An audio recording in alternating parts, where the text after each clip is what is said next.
এক সময় ইহুদি এক পাদ্রী তার কাছে চলে আসলো, এসে বলে, তোমার ঘরে কে আছে তুমি কি জানো? খবর রাখোনি। রাসূল করিম সাল্লাল্লাহু আলাইহি সাল্লামের জন্মের মাস। প্রত্যেকটি মানুষের দুনিয়াতে আগমন এটা তার পরিবারের জন্য সুখকর হয়। রাসূল করিম সাল্লাল্লাহু আলাইহি সাল্লাম আল্লাহ তাআলা তাকে পৃথিবীতে যেদিন প্রেরণ করেছেন, শুধুমাত্র মানব জাতি খুশি হয়েছেন তা নয়, আসমান এবং জমিনের মাঝে যত কিছু আছে সকলেই খুশিতে আত্মহার হয়েছে। সুবহানাল্লাহ। রাসূল করিম সাল্লাল্লাহু আলাইহি সাল্লামের জীবনী যদি আমরা না জানি তাহলে এটা আমাদের জন্য দুর্ভাগ্য। কারণ যেই নবী আল্লাহ তাআলা শুধুমাত্র নবী হিসাবে প্রেরণ করেন নাই, নবীদের নবী, দোজাহানের বাদশা সৈয়দুল মুরসালিন হযরত মুহাম্মদ রাসূলুল্লাহ সাল্লাল্লাহু আলাইহি সাল্লামকে তিনি প্রেরণ করেছেন কি হিসাবে? দুনিয়ার জমিনে সমস্ত মানব এবং পশু পাখি সৃষ্টিকুলের প্রতি রহমত স্বরূপ। সুবহানাল্লাহ। এমন একজন মহামানবের জীবনে যদি আমরা না জানি সেটা আমাদের জন্য দুর্ভাগ্য নয়? বলেন। পৃথিবীতে অনেক মানুষ আছে, অনেক মনীষী আছে যাদের নাম, তাদের পরিচয়, তাদের জন্ম এগুলো নিয়ে আমরা ঘাটাঘাটি করি, লেখালেখি করি। আমাদের সন্তানদেরকে আমাদের শিক্ষা দিতে হবে আমাদের প্রিয় নবী হযরত মুহাম্মদ রাসূলুল্লাহ জীবনী সম্পর্কে। তিনি কোন অবস্থায় দুনিয়ার জমিনে প্রেরণ করেছেন আল্লাহ তাআলা, তাকে কিভাবে প্রেরণ করেছেন, তার আগে পরে কি ঘটনা, এই জীবনী এবং এই ঘটনা যদি আমরা জানতে পারি তাহলে আমরা নিজেদেরকে সৌভাগ্যবান মনে করতে পারবো। কেন মানব? যে আল্লাহ তাআলা সর্বশেষ নবীর উম্মত হিসাবে আমরা দুনিয়ার জমিনে আসতে পেরেছি। হযরত আব্দুল্লাহ রাসূল করিম সাল্লাল্লাহু আলাইহি সাল্লামের পিতা এখনো বিবাহ করেন নাই। যুবক অবস্থায় যখন রাস্তাঘাটে বের হতো, মক্কা শরীফের অলিগলি রমণীগুলো লাইন ধরে তাকে দেখার জন্য আগ্রহ নিয়ে বাসা থেকে বের হতেন। কারণ তার ভিতরেই তো ছিল কে? তার ঔরস জাত থেকে আসবে কে? দোজাহানের বাদশা। প্রত্যেকটি রমণী শুধু প্রতিদিন তার বাবা মার কাছে বলতো আব্দুল্লাহর সাথে বিবাহের জন্য তার দাদার সাথে তার বাবার সাথে কথা বলো। রাসূল করিম সাল্লাল্লাহু আলাইহি সাল্লামের বাবা যখনই বের হতেন মক্কা শরীফের যুবতী রমণীগুলো লাইন ধরে ধরে তাকে দেখার জন্য বের হতেন। আব্দুল মুত্তালিব বলেন, প্রতিদিন যে কত বিবাহের আমার কাছে প্রস্তাব নিয়ে আসতো তার কোনো হিসাব ছিল না। আল্লাহর পয়গম্বর আলাইহিস সালাতু ওয়াস সালামের বাবা যখন বিবাহ করলেন মা আমিনা রাদিয়াল্লাহু তাআলা আনহা, 3 দিন পর্যন্ত বাড়ি থেকে তিনি বের হলেন না। কয় দিন? বিবাহ থেকে 3 দিন তিনি বাসায় ছিলেন, বাড়িতে ছিলেন। 3 দিন পর যখন মক্কার বাহিরে বের হলেন, রাস্তায় বের হলেন, যখন রমণীরা, যুবতী মহিলারা খবর পেল যে আব্দুল্লাহ মক্কার রাস্তায় বের হয়েছে, সকলেই বের হলো তাকে দেখার জন্য। কিন্তু আগে যে আগ্রহ নিয়ে তাকে দেখতো সেই আগ্রহ আর কারোর মধ্যে দেখা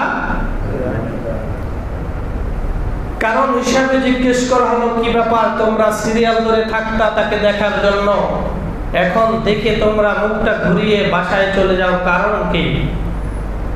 আব্দুল্লাহ ললাটে, তার কপালে আমরা কি যেন একটা দেখতে পেতাম, যার জন্য আমরা তার জন্য পাগল করা হয়ে যেতাম। সুবহানাল্লাহ।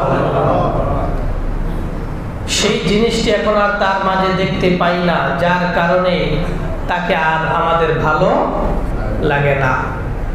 কারণ যেই জিনিসের জন্য তাকে এত ভালো লাগতো, তার চেহারার ভিতরে নূর চমকাতো, সেই জিনিসটি তো আর তার ভিতরে এখন নেই। রাসূল করিম সাল্লাল্লাহু আলাইহি সাল্লামের বাবা কিছুদিন পরে ইন্তেকাল করলেন। আল্লাহর রাসূলের মা বিধবা হয়ে গেলেন, স্বামী হারা হয়ে গেলেন। আরবের একটা প্রথা ছিল, কোন মহিলার যদি স্বামী মারা যায় তাহলে 1 বছরের ভিতরে কোনো সুগন্ধি ব্যবহার করতে পারবে না, ভালো কোনো পোশাক পরতে পারবে না, সুগন্ধিও ব্যবহার করতে পারবে না, স্বাভাবিকভাবে জীবনযাপন করতে হবে। যেটা আমাদের শরীয়তে কয় মাস? মহিলাদের জন্য 4 মাস। কোন মহিলার স্বামী মারা গেলে তার শোক পালন কয় মাস করবে? ঢাকা শহর মহিলারা করে নাকি 4 মাস? এটা শরীয়তের হুকুম। 1 সপ্তাহ পরে তো মেকআপ করতে চলে যায়, ব্রু প্লাক করতে চলে যায়। কথা বলে ঠিক কিনা? এটা শরীয়তে নিষেধ। স্বামী মারা গেছে, স্বামীর যে শোকটা পালন করবার 4 মাসের ভিতরে নাক কান গলায় কিছু পড়তে পারবে না, ভালো সাজতে পারবে না, ভালো কাপড় চোপড় পরতে পারবে না। মহিলারা ভালো করে শুনে রাখুন, এটা হলো আপনার উপরে কর্তব্য স্বামীর শোক পালন করা। 4 মাসের ভিতরে কোনো সাজগোজ করা যাবে না, ভালো কাপড় চোপড় গয়নাগাটি পরা যাবে না। এটা হলো আল্লাহ তাআলার হুকুম। তো যে কথাটা বলতেছিলাম, আরবের কথা ছিল 1 বছরের ভিতরে কেউ ভালো পোশাক, সুগন্ধি এগুলো ব্যবহার করা যাবে না, পারফিউম ব্যবহার করা যাবে না। কিন্তু রাসূল করিম সাল্লাল্লাহু আলাইহি সাল্লামের মা যখন বের হতেন, তার গাত থেকে এত সুগন্ধি বের হতো, সমস্ত মহিলারা, কুটনা মহিলা থাকে না কিছু এলাকায়, তারা 4-5 জন মিলে শুরু করলো। কয়েকদিন আগে স্বামী মারা গেল, এখনই সে সুগন্ধি দিয়ে বের হতো, মানে একটা কুমতলব ছড়ানোর জন্য চেষ্টা। এই চেষ্টাটা কোন পর্যন্ত গেল? তার দাদা আব্দুল মুত্তালিবের কাছে চলে গেল।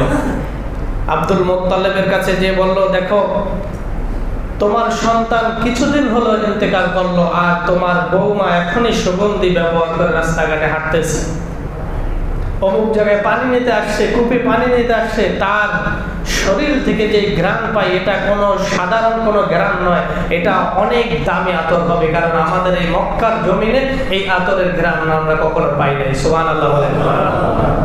এবার আব্দুল মুত্তালিব চিন্তায় পড়ে গেল, কারণ সবচেয়ে আরবের সম্ভ্রান্ত পরিবার ছিল কুরাইশ পরিবার। যেই করে আল্লাহর পয়গম্বর আসছেন, সেই বংশটা ছিল সবচেয়ে সম্ভ্রান্ত পরিবার। আব্দুল মুত্তালিব চিন্তা করলেন, এটা তো আমার মান সম্মানের ব্যাপার, মানহানির ব্যাপার। কিন্তু সন্তানটা মারা গেল কয়েকদিন হলো, তাকেও বা কিভাবে দেয়? কারণ ও কথাগুলো বলবে, তারও তো মনে কষ্ট দিতে পারে। তিনি চিন্তা করে তার স্ত্রীর সাথে আলাপ করলেন যে এই কথাগুলো আরবের মহিলারা আমাকে বলছে, বৌমা নাকি সুন্দর, এত খুশবু নিয়ে বের হয়, যেটা তারা আরবের ভিতরে পায় না, তাহলে এত সুগন্ধি সে কোথায় পাও? তিনি স্ত্রীর সাথে পরামর্শ করে স্ত্রী তাকে ডাকলেন রাতের বেলায় ডেকে যখন দরজাটা লাগিয়ে দিল, ঘরের ভিতরে এত সুগন্ধি আসলো, আব্দুল মুত্তালিব নিজে আশ্চর্য হয়ে গেলেন। সুবহানাল্লাহ। ডাক দিয়ে বলেন, দেখো আমি বিভিন্ন অঞ্চলে যাই, শাম, সিরিয়া, যত বড় বড় রাষ্ট্র ছিল তখন সেখানে আমি সফর করি, আমি ব্যবসা করি। আমার কাফেলা থেকে যেখানেই যাই আমাকে সর্বোচ্চ তারা সম্মান করে এবং যত রকম সর্বোচ্চ সুগন্ধি আছে সেগুলো আমাকে হাদিয়া দেয়। কিন্তু তুমি ঘরে ঢোকার পরে যেই সুগন্ধিটা আমি পেলাম, আজ পর্যন্ত তো আমি ওই সুগন্ধি কখনো হাদিয়া পাই নাই। কারণ মক্কার নেতা এবং সম্ভ্রান্ত ফ্যামিলির লোক তিনি কখনো কম দামের আতর ব্যবহার করবেন না। তিনি যতগুলো ব্যবহার করেছেন দামি আতর এবং যতগুলো হাদিয়া পেয়েছেন তাও দামি, কিন্তু এরকম ঘ্রাণ তখন কখনো পাই নাই। তুমি নাকি সুগন্ধি ব্যবহার করো, তাহলে এটাই তো বোঝা গেল যে আসলে তুমি সুগন্ধি ব্যবহার করে বাহিরে বের হও। তুমি কি জানো না স্বামী মারা গেলে 1 বছরের ভিতরে কোনো সুগন্ধি ব্যবহার করা যাবে না? হযরত আমিনা রাদিয়াল্লাহু তাআলা আনহা এবার শ্বশুরকে লক্ষ্য করে বলেন, আব্বাজান লজ্জার কথা আপনার সাথে কি বলবো, যেদিন থেকে আমার সন্তান গর্ভে আসলো ওই দিন থেকে আমার শরীরের ভিতর থেকে আমি একটা সুগন্ধি পেলাম যেটা আমি আজ পর্যন্ত কখনো পাই নাই। শুধু এটা নয় আব্বাজান, যখন আমি পরিশ্রম করে কাজ করি প্রত্যেকটি পশমের গোড়া থেকে যে ঘামটা বের হয় সেটার দুর্গন্ধযুক্ত বের হয় না, সেই ঘামটা মিশকে আম্বরের চেয়েও আরো সুগন্ধি হয়ে বের হয়। শুধু বাবা এটা নয়, যখন আমি মক্কার অলি গলিতে হাঁটতে যাই পাথরগুলো আরবের প্রখর রোদে উত্তপ্ত হয়ে গরম হয়ে যায়, ওই পাথরগুলো নরম হওয়া কখনো কি দেখেছেন? আব্দুল মুত্তালিব বলেন, না, কখনো এটা সম্ভব নয়। তিনি বলেন, আমি যখন পাথরে এই পানা দিই তুলার মতো পাথরগুলো নরম হয়ে যায়। আমি যখন রাস্তা দিয়ে হেঁটে যাই দুই পাশের গাছের দুই পাশের রাস্তার পাশের গাছগুলো তাদের আপাতমস্তক আমার দিকে ঝুঁকে পড়ে। বাবা আমি কিছুই বুঝতে পারলাম না। ওই দিন থেকে আমার শরীরে যে অবয়ব এবং যেগুলো পরিলক্ষিত হলো তা আমি কিছুই বুঝতে পারলাম না। যখন আমি বালতি নিয়ে পানির উদ্দেশ্যে কূপের কাছে যাই, কূপের কাছে দূর থেকে দেখি মানুষগুলো বালতি রশি টেনে টেনে তারপরে পানিগুলো তার মশকের ভিতরে তার পাত্রের ভিতরে রাখে, কিন্তু আমি যখন পানি তুলতে যাই অটোমেটিক পানিটা আমার হাতের কাছে চলে আসে। শুধু এটা নয়, আমি যখন ঘুমাতে যাই, যখন আমি ঘুমিয়ে পড়ি সাথে সাথে হাওয়া আলাইহিস সালাতু ওয়াস সালাম, আসিয়া আলাইহিস সালাতু ওয়াস সালাম, যত বড় বড় মনীষী আছে সকলে এসে আমাকে সালাম করে। আমি একদিন রাতে ঘুমিয়ে পড়লাম এই চিন্তা করতে করতে, আমার সন্তানের বাবা মারা গেল, সন্তান পৃথিবীতে আসার পরে কে তাকে খেলনা কিনে দেবে, কে তাকে মাঠের ভিতরে ঘোরাতে নিয়ে যাবে, এই চিন্তা করে আমি কান্না করতে করতে ঘুমিয়ে পড়লাম। হযরত জিবরাইল আলাইহিস সালাতু ওয়াস সালাম এসে আমাকে সালাম দিয়ে বললেন, ও আমিনা কেন তুমি কাঁদো? তুমি কি জন্য কাঁদতেছো? সন্তান ভূমিষ্ঠ হওয়ার পর খেলনা কিনে দেওয়ার মতো কোনো লোক নাই, মাঠে ঘোরানোর মতো কোনো লোক নাই, এজন্য কি তুমি কাঁদতেছিলে? আল্লাহ তাআলা আমাকে প্রেরণ করেছেন তোমাকে সুসংবাদ দেওয়ার জন্য। তোমার গর্ভে যে সন্তান রয়েছে স্বাভাবিক কোনো সন্তান নয়, এটা হলো দো জাহানের বাদশা আখির নবী মুহাম্মদুর রাসূলুল্লাহ সাল্লাল্লাহু আলাইহি সাল্লাম, যার নামকরণ আল্লাহ তাআলা করে দিয়েছেন। এই সন্তান ভূমিষ্ঠ হওয়ার পরে নাম রেখে দেবে মুহাম্মদ। এটা আল্লাহ তাআলার পক্ষ থেকে তোমাকে জানানো হয়েছে, আমি জানাই নাই, আল্লাহ তাআলার পক্ষ থেকে তোমার কাছে আমি পয়গাম নিয়ে এসেছি। তুমি খেলার জন্য কাঁদো, দুনিয়ার কোনো কাঠের খেলনা দিয়ে খেলবে এটা তার শোভা পায় না। সন্তান জন্ম হওয়ার সাথে সাথে আল্লাহ তাআলা তার কুদরতের মাধ্যমে চন্দ্রকে তোমার ঘরের ভিতরে নিয়ে আসবে। সুবহানাল্লাহ।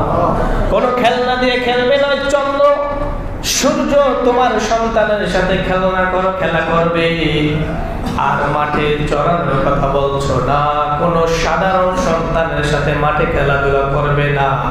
আল্লাহ রাব্বুল আলামিন বিশেষ কুদরতে তাকে এমন ব্যবস্থা করবেন যা তুমি নিজেও কখনো ভাবতে পারবে না। সুবহানাল্লাহ।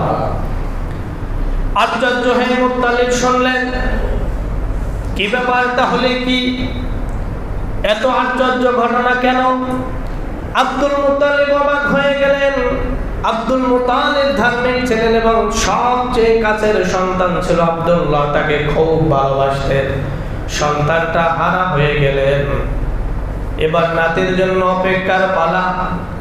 নাতির আসার আগে যে সমস্ত কথাগুলো শুনলেন, নিজে অবাক হয়ে আমিনার দিকে তাকিয়েছিলেন, কি বলতেছে আমার বৌমা। এবার স্ত্রীকে ডাক দিয়ে বলেন, কি শুনাইলো আমাকে, এর কোনোই কিছু আমি বুঝতে পারি নাই। স্ত্রীর সাথে সাথে ডাক দিয়ে বলেন, এই জন্যই তো যখন তুমি গোসল করতে যাও, গোসল শেষে যখন তুমি আসো, আমি যখন গোসলখানায় যাই, এত সুঘ্রাণ পাই যা আমি আর কখনো পাইনি নাই। সুবহানাল্লাহ। এবার আমিনা রাদিয়াল্লাহু তাআলা আনহা তিনি ডাক দিয়ে বলেন, মা, শুধুমাত্র এটা নয়, আমি যে এখানে থুতু ফেলি, সেটা থুতু হয় না, সেটা মিশক আম্বরের ঘ্রাণ সেখান থেকে বের হয়। আমার জামা কাপড় যেটা আমি পরি, সমস্ত জামা কাপড়ের মাধ্যমে সেখান থেকেও মিশক আম্বরের চেয়ে আরো বেশি সুগন্ধি বের হয়। অবাক হয়ে স্বামী আর স্ত্রী আব্দুল মুত্তালিব এবং তার স্ত্রী চেয়ে চেয়ে দেখলেন আর শুনলেন। অবাক হয়ে বললেন, ঠিক আছে আমিনা মা, তুমি চলে যাও তোমার ঘরে। এবার আব্দুল মুত্তালিব চিন্তায় পড়ে গেলেন, কি বাবা। চিন্তা করতে করতে করতে এমন এক সময় ইহুদি এক পাদ্রী তার কাছে চলে আসলো, এসে বলে, তোমার ঘরে কে আছে তুমি কি জানো, খবর রাখোনি? অমুক সময় অমুক তারিখে তোমার আব্দুল্লাহর ঘরে এমন একটা সন্তান আসবে, যিনি কোনো সাধারণ সন্তান নয়, যিনি হবে দো জাহানের বাদশা শেষ নবী মুহাম্মদ নামে তাকে নামকরণ করে আল্লাহ তাআলা তার গর্বের মাধ্যমে দুনিয়ার জমিনে প্রেরণ করবেন। সুবহানাল্লাহ। অধীর আগ্রহ নিয়ে এসেছে, সময়গুলো পার হচ্ছে না, কখন তার সন্তান, তার নাতি বের হবে, দুনিয়ার জমিনে পদার্পণ করবেন। কখনো তিনি রাতে ভালো করে ঘুমাতে পারেন না। যখন ডেলিভারির সময় হয়েছে, আব্দুল মুত্তালিব পাশের ঘরে শুয়েছিলেন। শবে সাদেকের সময় আল্লাহ রাসূল এই দুনিয়ার জমিনে আসলেন। আল্লাহ রাসূল দুনিয়ার জমিনে আসার প্রক্রিয়া এমন ছিল, আমিনা রাদিয়াল্লাহু তাআলা আনহা তিনি বলেন, বাবা, সাধারণ মহিলা গর্ভবতী হলে যে তার শারীরিকভাবে যেটা একটা পরিবর্তন হয়, তার যে কষ্টগুলো হয়, মুহাম্মদ আমার গর্ভে থাকাকালীন একবারের জন্য আমার কোনো কষ্ট হয় না। সুবহানাল্লাহ। মুহাম্মদ সাল্লাল্লাহু আলাইহি সাল্লাম এবার আসার পালা। শবে সাদেকের সময় আল্লাহর পয়গম্বরকে এই দুনিয়ার ধরাধামে আল্লাহ তাআলা প্রেরণ করলেন। স্বাভাবিক কোন ডেলিভারি হওয়ার সময় অনেক মায়ের কষ্ট তো হয়, সাথে সাথে অনেক সময় মারা যায় কিনা বলেন?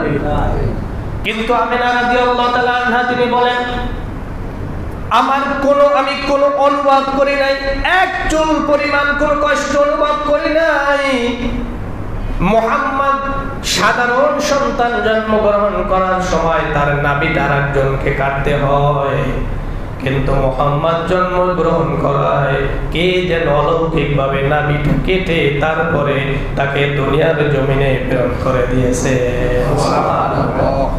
সন্তান জন্মগ্রহণ করলে রক্তে রঞ্জিত হয়ে যায়। আমিনা রাদিয়াল্লাহু তাআলা আনহা তিনি বলেন, না না, একটা ফোঁটাও রক্ত বের হয় নাই। যখন মুহাম্মদ দুনিয়ার জমিনে আসেন, শাহাদাত আঙ্গুল উঁচু করে কি যেন পড়তেছিল। যখন এই শাহাদাত আঙ্গুলটা উঁচু করলেন, রোম এবং পারস্য এই আঙ্গুলের থেকে একটা এমন আলো বের হলো, সারা পৃথিবী আলোকিত হয়ে গেল। এবং এই রোম আর পারস্যের যত বড় বড় বিল্ডিং গুলো ছিল, দালান কোঠা ছিল, সব কিছু আমি স্বচক্ষে দেখতে পেলাম। সুবহানাল্লাহ। এবার জন্মগ্রহণ করেন সেনা। ওই দিন তার ঘরে বাতি ছিল না, কোনো কেরোসিন তেল ছিল না, কোনো চেরাগ ছিল না, বাতি জ্বালানোর মতো কিছুই ছিল না। সবে সাদেকের সময় যখন জন্মগ্রহণ করলেন, তার ঘরটা অলৌকিক ভাবে এত আলো হলো যা কখনো বাতি দ্বারাও এত আলো হয় না। সুবহানাল্লাহ। ওদিকে আব্দুল মুত্তালিব ওদিক পহন, তিনি আগ্রহ নিয়ে দাঁড়িয়ে আছেন। ফজরের আযান পড়ার সাথে সাথে, ফজর হওয়ার সাথে সাথে এবার ডাক দিলেন, মা আমিনা, ও আমিনা। এই সময় তো পাদ্রী বলে গেছে, তোমার গর্ভ থেকে দু জাহানের বাদশা তিনি আসবেন, আসছে কিনা মা? এবার আমিনা রাদিয়াল্লাহু তাআলা আনহা ডাক দিয়ে বলেন, এই তো সবেমাত্র দুনিয়ার জমিনে পদার্পণ করেছেন, একটু অপেক্ষা করুন, আর আপনাকে আপনার কোলে নাতিকে আমি তুলে দিচ্ছি।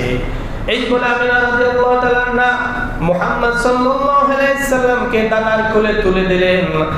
এক দৌড় দিয়ে কাবা চত্বরে চলে গেলেন।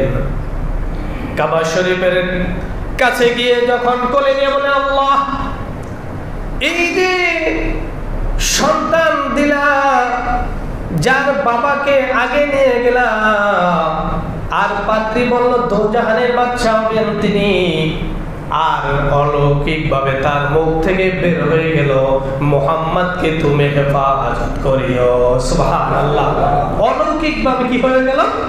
নামটা বের হয়ে গেল মুহাম্মদ। এরপরে আকিকা দেওয়ার জন্য 7 দিনের দিন সমস্ত মানুষগুলো রাখলেন। ডাকার পরে সন্তান হয়েছে, নাতি হয়েছে, খাবার দাবারের ব্যবস্থা করেছে। খাবার দাবারের ব্যবস্থা, মক্কার বিভিন্ন লোক যখন আসলো, নাম জিজ্ঞেস করলো, বললো যে নাম হলো মুহাম্মদ। আর ওই মুহাম্মদ নাম কি আর ওই সময় ছিল নাকি? দু একটা অবাক হয়ে গেল, কি ব্যাপার, মুহাম্মদ কেন? তিনি এক কথায় ঘুরিয়ে উত্তর দিলেন, মুহাম্মদ অর্থ প্রশংসিত। আমি চাই এই সন্তানটা পৃথিবীর সমস্ত মানুষের কাছে এসে প্রশংসিত হোক। সুবহানাল্লাহ। এই কথা বলার পর আর দ্বিতীয় কথা তারা জিজ্ঞেস করে নাই, ঘুরিয়ে সুন্দর করে তিনি উত্তরটা দিয়েছেন। খাবার দাবার সে যার যার মতো চলে গেলেন। রাসূল করিম সাল্লাল্লাহু আলাইহি সাল্লাম জন্মের 6 মাস পর্যন্ত তার মায়ের দুধ পান করেছেন। আবু লাহাব, তার এক বাতি ছিল সুয়াইবা রাদিয়াল্লাহু তাআলা আনহা, তার 1 সপ্তাহ দুধ পান করেছেন।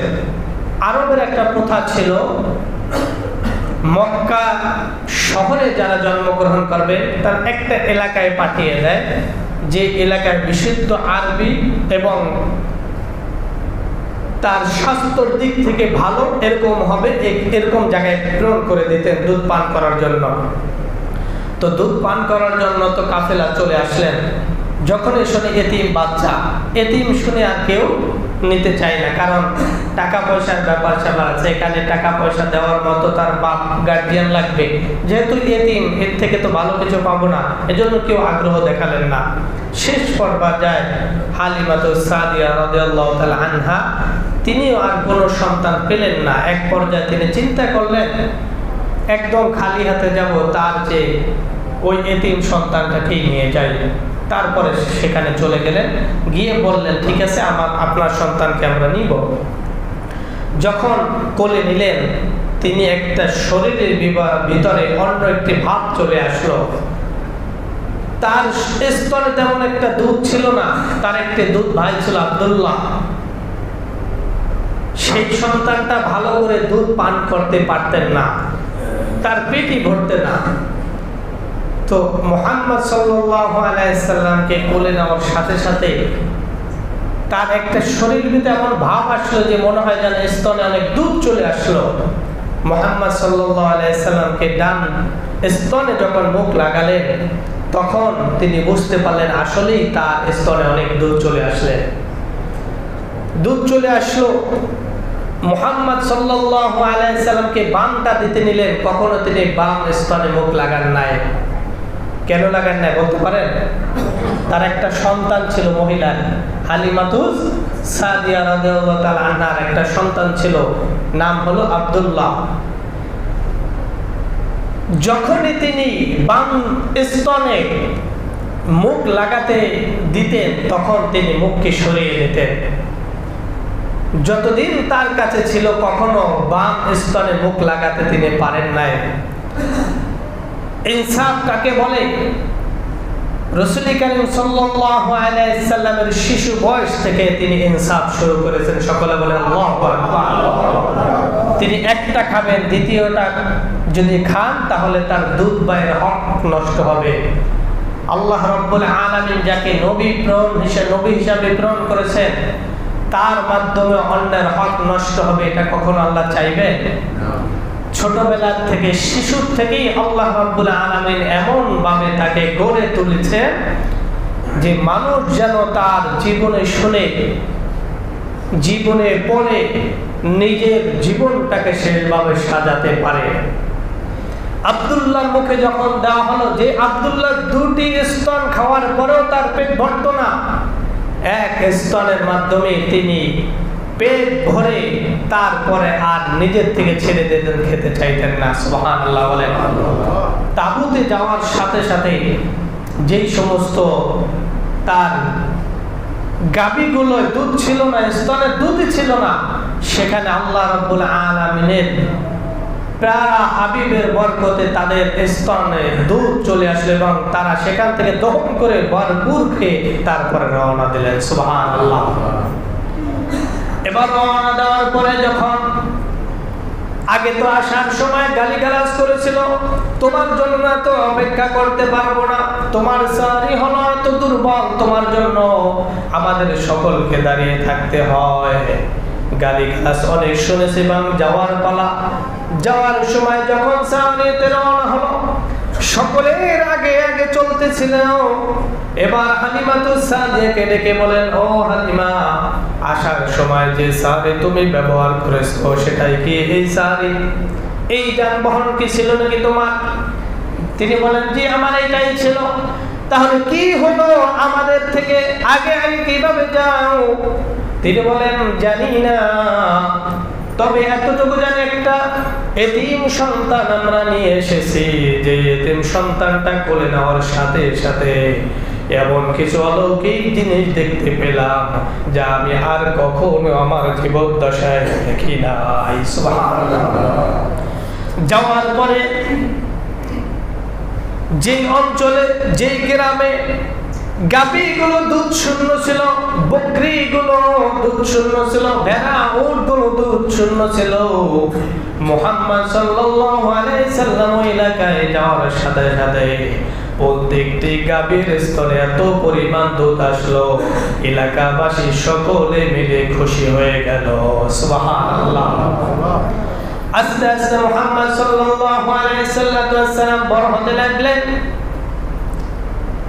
আল্লাহর পয়গম্বরকে হঠাৎ করে জিবরাইল আলাইহিস সালাম এসে মাঠের ভিতরে শুয়ে দিলেন।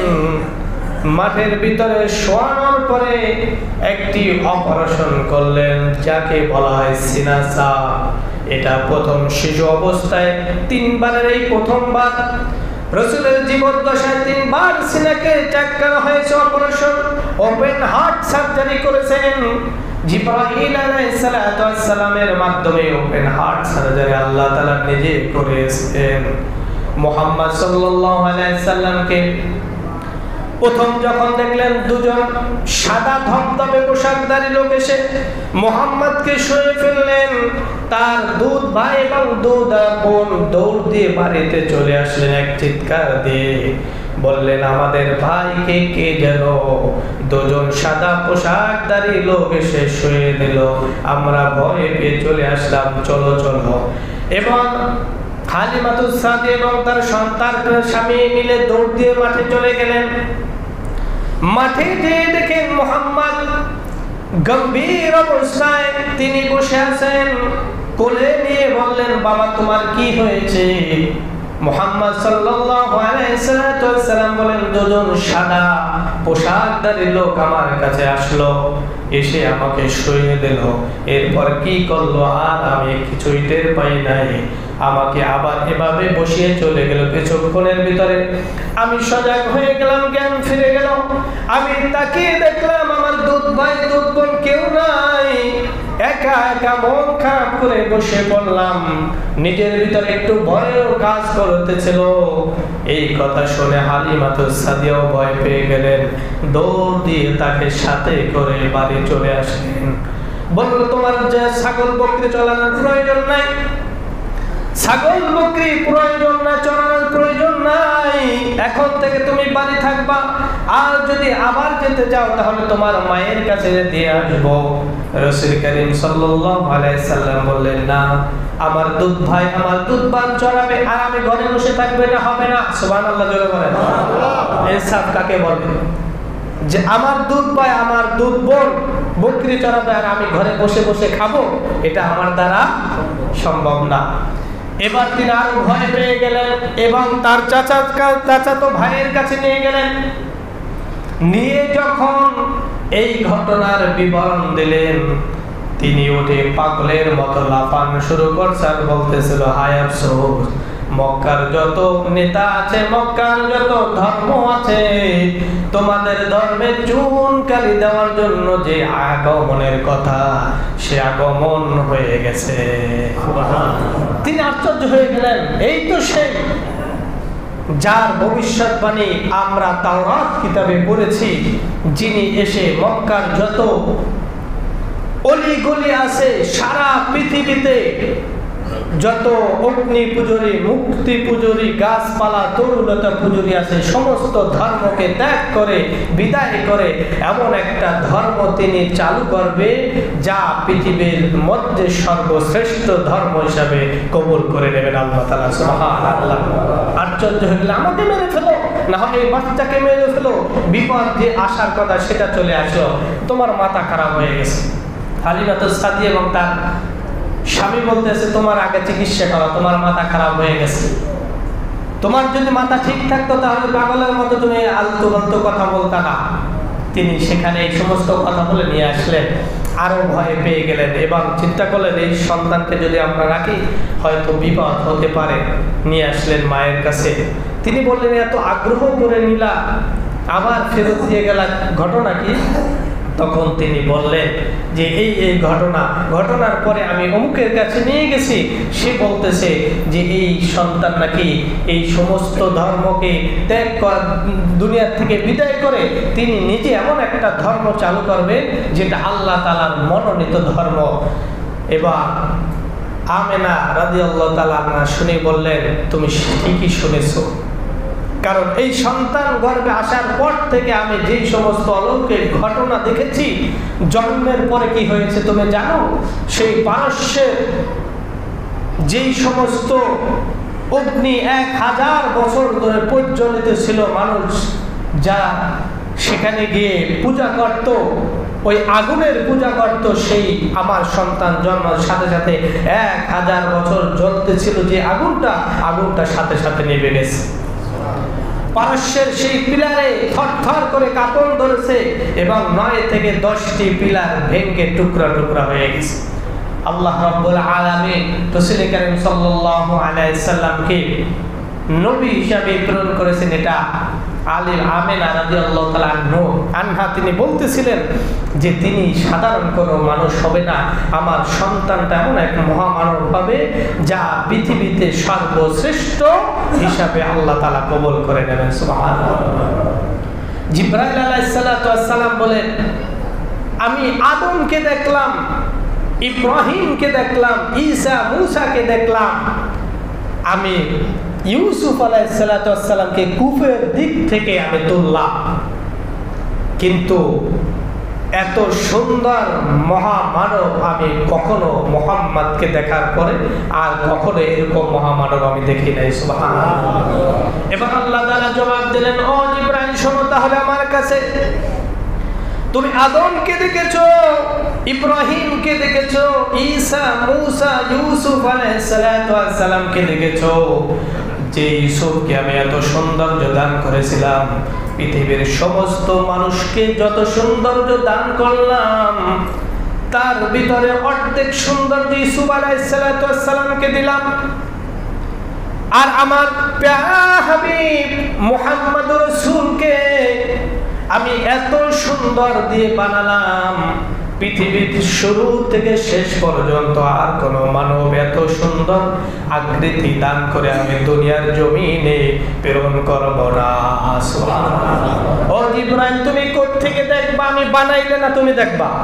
হ্যাঁ, আমি বানাইলে নাকি তুমি দেখবা? মুহাম্মাদের চেয়ে এত সৌন্দর্য, এত সুন্দর করে আর পৃথিবীতে কোনো মানুষ আমি প্রেরণ করি নাই, করব না। এজন্য তুমি এত সুন্দর বলতেছো, আর দেখার তোমার সুযোগ হবে না, মুহাম্মদকে দেখে নাও। এর যে আর সুন্দর আমি পৃথিবীতে কোনো মানব প্রেরণ করব না। সুবহানাল্লাহ।